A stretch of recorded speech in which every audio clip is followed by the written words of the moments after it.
안녕하세요. 새벽축구 전문가 페노입니다. 오늘은 한국 축구대표팀에 새롭게 부임한 벤투 감독이 가진 전술적인 특징을 알아보려고 하는데요. 포메이션의 형태만 보자면 벤투 감독은 감독 생활을 시작했던 스포르팅 리스본에서는 다이아몬드 4-4-2 전형을 주로 사용했고, 포르투갈 국가대표팀을 맡은 이후로는 4-3-3 혹은 4-2-3-1 형태의 포메이션을 꾸준히 사용해오고 있습니다. 그리고 어떤 포메이션을 사용하든 벤투 감독의 축구는 공통적으로 크게 두 가지 특징을 가지고 있습니다. 첫 번째는 중앙 미드필더의 침투 능력을 적극적으로 활용한다는 것이고, 두 번째는 좌우 풀백이 굉장히 높게 올라온다는 것입니다. 먼저 벤투 감독의 축구에서 가장 중요한 부분은 중앙 미드필더입니다. 벤투 감독은 공격 상황에서 중앙 미드필더의 위치를 최대한 높은 위치까지 끌어올리는 모습을 보여주는데요. 여기서 중앙 미드필더들은 굉장히 활발한 움직임으로 상대 수비의 빈 공간을 찾아 움직입니다. 중앙 미드필더들의 활동량과 침투 능력을 최대한 살려서 상대 수비를 분산시키는 역할로 사용하는 것입니다. 그리고 이렇게 중앙 미드필더들이 최전방에서 수비를 분산시켜주기 때문에 공격수들이 플레이할 수 있는 공간이 만들어지게 됩니다. 대표적으로 유로 2012와 2014 브라질 월드컵에서 포르투갈 대표팀을 맡았던 벤투 감독은 중앙 미드필더인 무티뉴와 메이렐레스의 전진 능력을 활용했었는데요.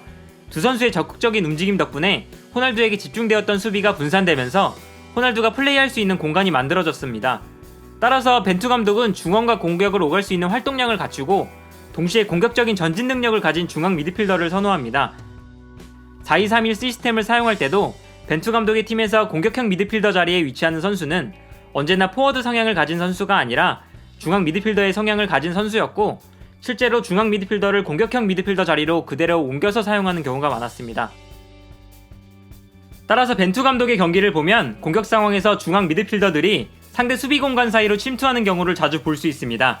이 경기는 벤투 감독의 포르투갈 시절 경기인데요. 중앙 미드필더로 출전한 무티뉴와 메이렐레스가 굉장히 높게 올라와 있습니다. 그리고 이 두 선수가 분주하게 움직이면서 상대 수비 공간으로 침투하는 모습을 볼 수 있습니다. 이 장면도 마찬가지입니다. 공격 상황에서 무티뉴와 메이렐레스가 굉장히 높게 올라오는데 두 선수의 공격적인 전진 때문에 포르투갈의 공격 숫자가 급격하게 많아졌고 상대 수비에 틈이 생기는 모습입니다. 그리고 이처럼 미드필더들이 상대 수비를 분산시켜주기 때문에 공격수들에게 공간이 생기게 됩니다. 이 장면을 보면 호날두가 볼을 잡을 때 미드필더가 상대 수비를 끌고 움직이면서 호날두에게 공간이 생기는 모습인데요.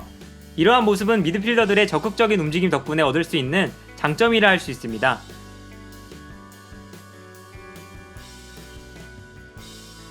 그리고 이러한 미드필더들의 적극적인 공격 가담은 포르투갈뿐만 아니라 벤투 감독이 지휘했던 모든 팀들의 경기에서 나타나는 특징입니다. 이 장면은 올림피아코스의 경기 장면인데 미드필더가 공격 진영에 높게 올라와 있는 모습을 볼 수 있습니다. 그리고 이 선수는 상대 수비의 빈 공간을 찾아 부지런하게 움직여주고 그 결과 상대 수비에는 틈이 생기게 됩니다. 이 장면은 벤투 감독이 가장 최근에 맡았던 충칭 리판의 경기 장면인데요. 측면 공격수가 볼을 받았을 때 중앙 미드필더가 적극적으로 상대 수비의 빈 공간을 찾아 움직이는 모습을 볼 수 있습니다. 그러나 이처럼 중앙 미드필더가 공격 지역으로 높게 올라가면 중앙 공간에 선수 숫자가 부족해질 수 있다는 단점을 가지고 있습니다.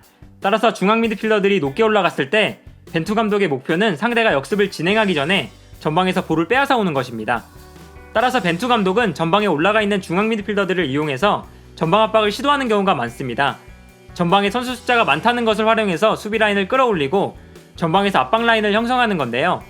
이 전방 압박이 성공했을 때는 전방에서 공격권을 계속해서 되찾아오는 경기를 펼치지만 반대로 압박이 실패했을 때는 중앙 공간이 무너지는 경우도 종종 발생합니다.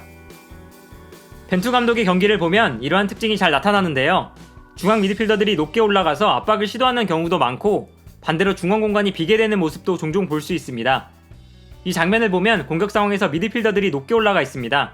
그리고 볼을 빼앗긴 이후에 후방으로 물러나지 않고 전방에서 강하게 압박을 시도하는 모습인데요.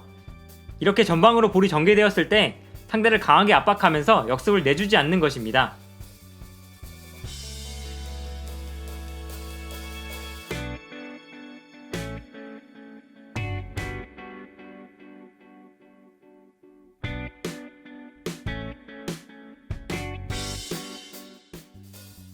그러나 이 압박이 성공하지 못했을 때 중원에는 빈 공간이 발생하게 됩니다. 이 장면을 보면 공격 상황에서 미드필더들이 공격 지역에 높게 올라가 있습니다. 그리고 볼을 빼앗겼을 때 상대의 역습을 허용하자마자 중원에는 비어있는 공간이 발생하는 모습인데요. 이 장면에서도 두 미드필더가 높게 올라가 있는데 상대가 빠르게 볼을 전진시키자마자 중원에는 한 선수만 남게 되는 상황이 발생하는 것을 볼 수 있습니다. 이처럼 중원 미드필더들의 적극적인 전진은 수비적인 단점도 함께 존재할 수밖에 없는데요.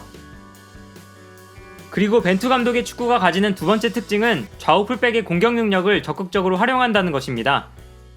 벤투 감독은 좌우 풀백이 올라갈 수 있는 공간을 만들기 위해 노력하는데요. 기본적으로 좌우 측면 공격수들이 중앙으로 이동하면서 좌우 풀백이 올라올 수 있는 공간을 만들어주게 됩니다. 결과적으로 좌우 풀백을 통해 좌우 측면을 넓게 활용하면서 동시에 중앙에는 공격 숫자가 밀집하게 되고 여기에 중앙 미드필더들까지 공격적으로 올라오면서 굉장히 공격적인 형태가 만들어집니다. 따라서 벤투 감독의 축구를 보면 좌우 풀백이 굉장히 높게 올라오는 장면을 자주 발견할 수 있는데요. 이 장면을 보면 측면 공격수가 상대 측면 수비수를 끌고 중앙으로 움직일 때 풀백이 올라갈 수 있는 공간이 만들어지는 것을 볼 수 있습니다.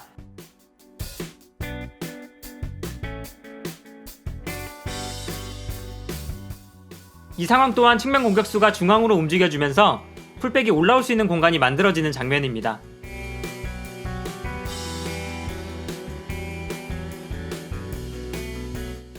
그리고 이처럼 풀백이 올라오면서 측면 공격수들은 중앙에 밀집하기 때문에 크로스가 올라왔을 때 페널티 박스 안에 공격 숫자가 많아지고 그만큼 좋은 공격 찬스를 잡을 수 있게 됩니다.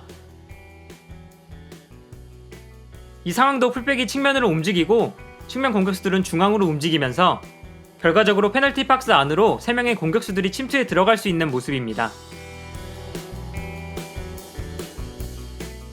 그러나 좌우 풀백을 공격적으로 활용하는 만큼 수비적으로 측면 공간에 허점이 발생하기도 합니다.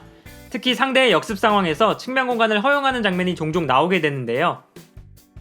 경기 장면을 보면 이러한 특징을 확인할 수 있습니다.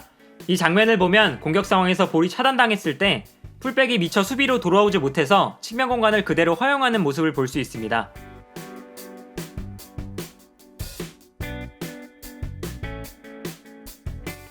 이 장면 또한 마찬가지입니다. 풀백이 높게 올라와 있기 때문에 수비로 전환하는 과정에서 측면 공간에 허점이 생기는 모습인데요. 풀백을 공격적으로 활용하면서 얻게 되는 당연한 문제점이라 할 수 있습니다. 정리하자면 벤투 감독은 중앙 미드필더의 침투 능력과 좌우 풀백의 공격 능력을 굉장히 적극적으로 활용합니다. 그리고 공격적인 전형을 만든 뒤에는 선수들의 유기적인 움직임으로 상대 수비를 분산시키는 데 굉장히 좋은 모습을 보여주는데요.